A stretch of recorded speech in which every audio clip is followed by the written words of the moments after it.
Itũra-inĩ rĩa Karai gĩcigo mbunge gĩa Kikuyu, mũingĩ ugĩte ũraikara na hahu nene kũrũmĩrĩra kuonekana kwa matigari ma mahĩndĩ ma mũndũ ũrĩa gũkinyĩria rĩu ũtakũrĩkanĩte.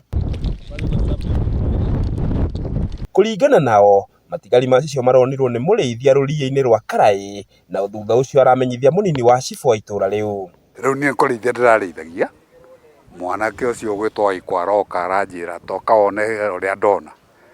Ndĩroka turona nĩ mũndũ, ndĩrahũrĩra mũthuri ũngĩ hau aroka, confirm nĩ mũndũ, tũrahũrĩra assistant chief oka, rĩu tuona rĩu ũhoro ũyũ ũrakĩambĩrĩirie gũthiĩ ũguo na mbere, rĩu nginyanagia rĩu na hau tũkinyĩte. Nĩgũkoretwo na ciana ta he mwana wĩrĩga kũgwa harĩa, hena angĩ mararutirwo harĩa igana ona ndemu ĩno, koguo ndemu ici cienjirwo bado nĩ risk mũno tondũ andũ nĩ marakorwo na ciana angĩ kwĩikia, koguo nĩ cikwenda imenyeke imwe ithikwo itigarĩte ĩrĩa nene ĩramenyeka tondũ rĩu gũkũ no ngĩtonya ũguo ndũngĩhota gũkĩra tondũ wahota gũthiĩ gũkĩra ũkore irima nĩ rĩenjirwo na tirĩ kave, koguo no bado thirikari no ikwenda ikorwo ĩna still ĩkĩrora tondũ na taguo ũcio ũgwĩte hau no ũkorwo athire gũkĩra na hena irima rĩu akĩgwa.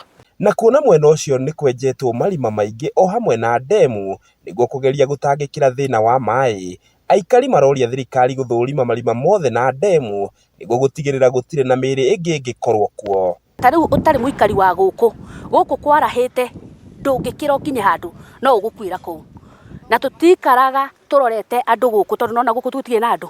Rĩu ũngĩũka atĩ ũrenda gũkĩra mwena ũrĩa ũngĩ no ũgũkuĩra gũkũ tondũ maĩ marahaga, kwĩna marima, kwĩna mĩtaro yenjetwo no thirikari na matirĩ matũkunĩkĩra.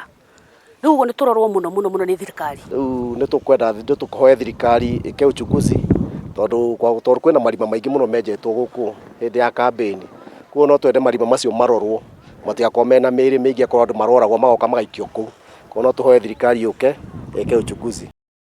Nĩ gĩko gĩkĩrĩtwo mũkonde nĩ kamanda wa borithi wa Kikuyu Joseph Ndege ũrĩa ũtarĩirie atĩ nĩ mambĩkĩte ũthuthuria Baranginyo nĩguo ũhoro wa makũmenyekana. This investigation will require further analysis and the DCI has opined that they remove with the spint, they have taken the samples and they are now moving with them to their laboratory and conduct a further analysis. The intention of conducting further analysis is to establish the gender, specifically the gender of the person, assuming that it was a person, the apparent cause of his death, and eventually give us a feedback on the way forward. Of late, we have not received a report of a missing person, and therefore we do not have any correlating information about what we have found and the missing person's report. Kũringana na Ndege, mwĩrĩ ũcio ũronekana gũkorwo ũikarĩte mũtaro-inĩ ũcio kwa ihinda rĩtanyihĩire mĩaka 2, ĩndĩ akĩhe aikari a mwena ũcio mwĩhoko wa kũgĩa na ũtheri wona ũthuthuria warĩkĩrĩra.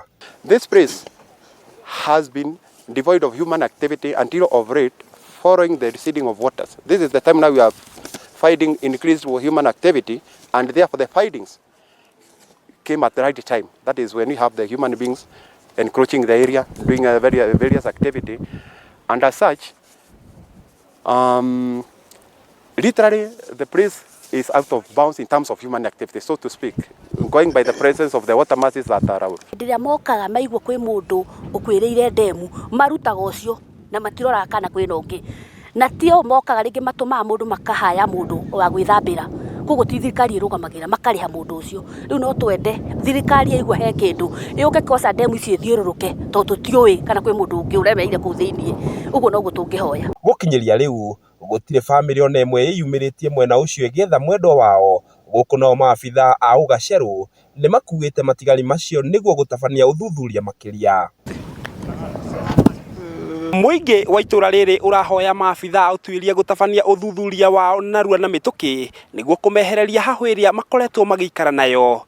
Ngĩgũithĩranĩria marĩa marahanĩka kaunti-inĩ ya Kiambu, rĩtwa rĩakwa nĩ Njaũ ya Kĩnuthia.